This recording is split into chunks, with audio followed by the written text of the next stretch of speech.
வணக்கம் தோழி, எல்லாரும் எப்படி இருக்கீங்க? நான் ரொம்பவே நல்லா இருக்கேன். இந்த பதிவில் நம்ம பார்க்க போகிறது கருப்பையை இயற்கையான முறையில் சுத்தம் செய்கிறது. ஏன் கருப்பையை சுத்தம் செய்யணும்?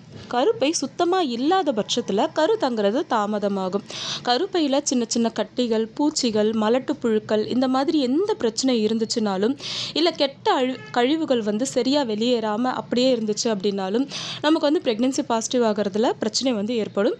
இது டெஸ்ட் மூலயமா கண்டுபிடிக்க முடியாது. காமனாக இரெகுலர் பீரியட் பிரச்சனை இருக்கிறவங்களுக்கு யூட்ரஸில் கழிவுகள் இருக்கிறதுக்கு நிறையவே வாய்ப்புகள் இருக்கும். அதே போல் ஹார்மோனல் இம்பேலன்சிங் ப்ராப்ளம் இருக்கிறவங்களுக்கும் யூட்ரஸ் கழிவுகளோடு இருக்கிறதுக்கு நிறையவே வாய்ப்புகள் இருக்கும். ஸோ இந்த மாதிரி இருக்கிறவங்களா இருந்தாலும் சரி, இல்லை ரொம்ப நாள் ஆச்சு கல்யாணமாகி இன்னும் குழந்தை தரிக்கலை, எல்லாமே நார்மலாக இருக்குன்னு சொல்கிறாங்க, ஆனால் குழந்தை மட்டும் தரிக்க மாட்டேங்குது அப்படின்றவங்களும் சரி, ஒரு முறை இந்த மாதிரி யூட்ரஸ் டீடாக்ஸ் பண்ணிக்கிறது நல்லது.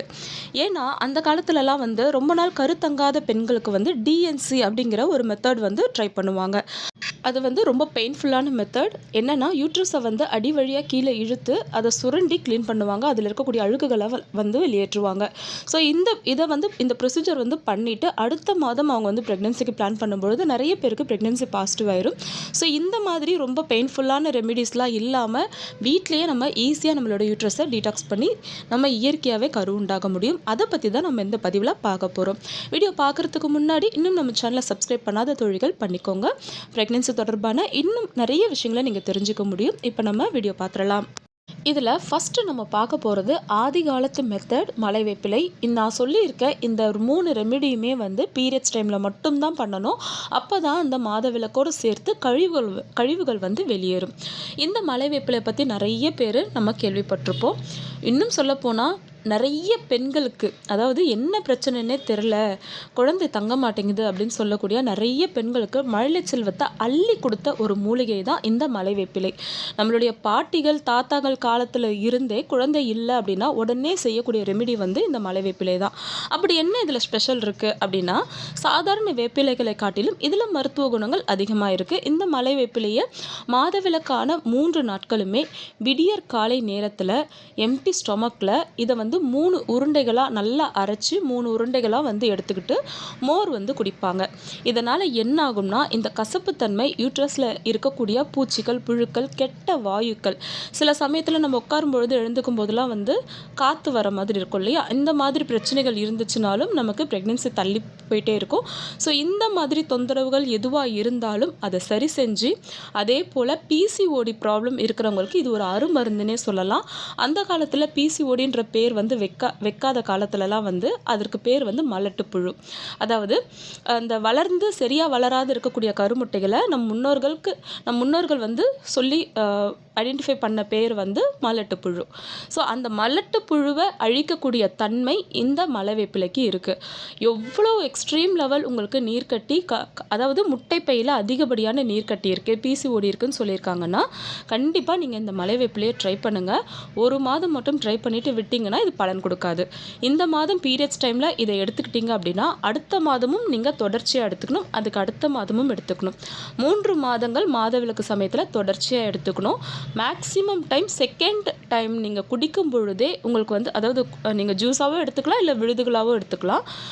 செகண்ட் டைம் நீங்கள் இதை நீங்கள் ஃபாலோ பண்ணும்பொழுது உங்களுக்கு ப்ரெக்னென்சி பாசிட்டிவ் ஆயிடும். நிறைய தோழிகளுக்கு 3rd டைம் நான் எடுக்கவே இல்லைக்கா, அதுக்குள்ளே எனக்கு ப்ரெக்னென்சி பாசிட்டிவ் ஆகிடுச்சு அப்படின்னு சொல்லக்கூடிய தோழிகள் நம்மளுடைய சேனலில் எக்கச்சக்கமான பேர் இருக்காங்க. ஒருத்தர் 2 பேர் இல்லை, நிறைய பேருக்கு குழந்தை பாக்கியத்தை கொடுத்த அருமருந்து அப்படின்னா இது மலை வேப்பிலை தான். ஸோ இதை எடுத்துக்கும் பொழுது யூட்ரஸ் நல்லா க்ளீன் ஆகும், ரத்தத்தில் இருக்கக்கூடிய சர்க்கரை அளவு குறையும், கொஞ்சம் கொஞ்சமாக உங்களுடைய பிசிஓடி ஹார்மோன் இம்பேலன்சிங் சரியாகி இயற்கையான கருத்தரிக்கிறதுக்கு ரொம்பவே சப்போர்ட்டிவாக இருக்கும். அடுத்தது ஒரு டீ ஒன்று பார்த்துடலாம். இந்த 3 ரெமிடியுமே ஒன்றா ட்ரை பண்ணக்கூடாது. மலை வேப்பிலை எடுத்துட்டிங்கன்னா இந்த டீ எடுக்க வேண்டாம், இல்லை இந்த டீ மட்டும் எடுத்துக்கிற மலை வேப்பிலை வேண்டாம்னா விட்டுருங்க. ஆனால் பெஸ்ட்டு ரிசல்ட் மலை வேப்பிலை தான். அடுத்தது இந்த டீ எப்படி ரெடி பண்ணுறதுன்னு பார்த்துடலாம். 1 இன்ச் அளவுக்கு இஞ்சி எடுத்துக்கோங்க, 1 பிஞ்ச் அளவுக்கு மஞ்சள் எடுத்துக்கோங்க, 1 பிஞ்சுனா 1 சிட்டிகை அளவு மஞ்சள் பொடி எடுத்துக்கோங்க, 1 இன்ச் அளவுக்கு பட்டை, நம்ம சமையலுக்கு பயன்படுத்துகிற பட்டை எடுத்துக்கோங்க, கிராம்பு, லவங்கம்னு சொல்லக்கூடிய அந்த கிராம்பு ஒரு 3 எடுத்துக்கோங்க. இதில் நம்ம நச்சிட வேண்டியது இஞ்சி மட்டும்தான், மற்ற பொருட்கள் எதையுமே நம்ம நச்சிட வேண்டாம், எல்லாத்தையுமே முழுசாகவே சேர்த்துடலாம்.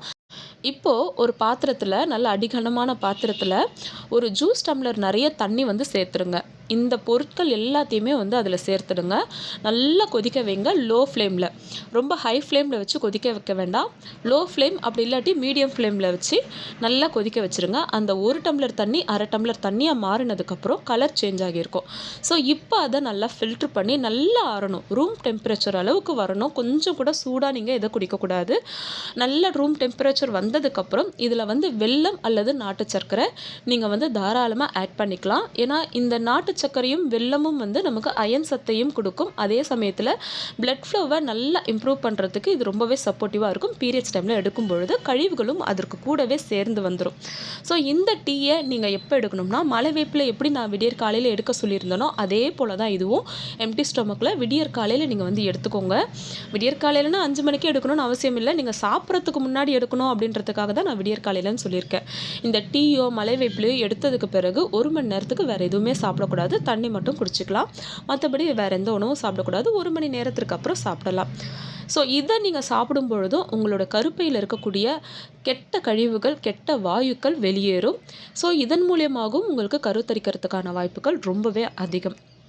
அடுத்தது இதே போல் இன்னொரு டீ, ரொம்ப சிம்பிளான டீ, ரொம்ப கஷ்டப்படவே தேவையில்லை. 1 ஸ்பூன் சோம்பு எடுத்துக்கோங்க. பெருஞ்சீரகம் சொல்லுவோம் இல்லையா, 1 ஸ்பூன் சோம்பு எடுத்துக்கோங்க. வெறும் வானிலையில் அதை வந்து லேசாக வாசம் வர அளவுக்கு வறுத்துக்கோங்க. இப்போ நான் ஃபஸ்ட்டு சொன்ன மாதிரியே ஜூஸ் டம்ளர் அளவில் தண்ணியை வந்து அந்த சோம்பில் வந்து ஆட் பண்ணி அதே லோ ஃப்ளேமில் வச்சு அல்லது மீடியம் ஃப்ளேமில் வச்சு நல்லா கொதிக்க வைங்க. கலர் சேஞ்ச் ஆகி வரும். அந்த சமயத்தில் அதை ஃபில்ட்ரு பண்ணி ரூம் டெம்பரேச்சர் வந்ததுக்கப்புறம் அதில் நாட்டு சர்க்கரை அல்லது வெல்லம் நீங்கள் இதை சேர்த்து அந்த சோம்பு வாட்டரை நீங்கள் எடுத்துக்கும் பொழுது உங்களுடைய யூட்ரஸில் இருக்கக்கூடிய எவ்வளோ பெரிய அழுக்காக இருந்தாலும் அது வந்து வெளியேற்றும். இதில் லேசாக பெருங்காயத்தூள் வந்து சேர்த்துக்கலாம். இது வந்து உங்கள் யூட்ரஸில் இருக்கக்கூடிய கெட்ட வாயுக்களை வெளியேற்றுவதற்கு ரொம்பவே யூஸ்ஃபுல்லாக இருக்கும். ஸோ சோம்பு பெருங்காய தண்ணி இது ரெண்டையுமே நம்ம எடுத்துக்கும் பொழுது யூட்ரஸ் க்ளீன் ஆகி சீக்கிரமே நமக்கு கருத்தரிக்கிறதுக்கான வாய்ப்புகள் அதிகமாகும். இந்த 3 ரெமிடியில் நீங்கள் எதை ஃபாலோ பண்ணுறீங்கனாலும் கண்டிப்பாக மதிய உணவில் கான்சென்ட்ரேட் பண்ணுங்கள். ரொம்ப காரமான உணவை தயவு செஞ்சு எடுத்துட வேண்டாம். அன்னைக்கு நீங்கள் ரொம்ப மைல்டான உணவை தான் எடுக்கணும். இந்த 3 நாளுமே நார்மலாகவே பீரியட்ஸ் டைமில் ரொம்ப ஹெவி பிரியாணி ரொம்ப ஸ்பைசியான உணவுகளை வந்து தவிர்க்கிறது நல்லது. அந்த டைமில் நிறைய காய்கறிகள் நிறைய கீரை வகைகளை நம்ம அதிகமாக உணவில் வந்து சேர்த்துக்கணும். இந்த ரெமிடி எடுக்கும் பொழுது எக்காரணத்துக்கு கொண்டும் அசைவ உணவுகளை வந்து சாப்பிடக்கூடாது. அதே போல் மெடிசன்ஸ் எடுத்துகிட்டு இருக்கீங்க அப்படின்னா அதையும் வந்து எடுத்துக்கக்கூடாது. அதாவது ரெகுலராக போடுற மெட்ஃபார்மின் அதுக்கப்புறம் தைராய்டு மாத்திரை இதெல்லாம் நான் சொல்லலை. இப்போ ட்ரீட்மெண்ட்டில் இருக்கீங்க, இன்ஜெக்ஷன் போட வேண்டியது இருக்குது, ஹார்மோன் டேப்லெட் எடுக்க வேண்டியது இருக்குது, ப்ரொஜெஸ்ட்ரான் டேப்லெட் எடுக்க வேண்டியது இருக்குன்னா அந்த சமயத்தில் இதை வந்து நீங்கள் எடுத்துக்காமல் இருக்கிறது தான் நல்லது. ஸோ மெடிசனும் இதையும் சேர்த்து எடுக்காதீங்க. முடிஞ்ச அளவுக்கு மலைவேப்பிலையை ட்ரை பண்ணுங்கள். மலைவேப்பிலை கிடைக்காதவங்க மற்ற 2 ரெமிடி வந்து ட்ரை பண்ணுங்கள். இந்த வீடியோ பிடிச்சிருக்கும் நான் நம்புகிறேன். பிடிச்சிருந்துன்னா மறக்காமல் ஒரு லைக் பண்ணுங்கள் தோழி. அடுத்த பதிவில் சந்திக்கலாம். நன்றி.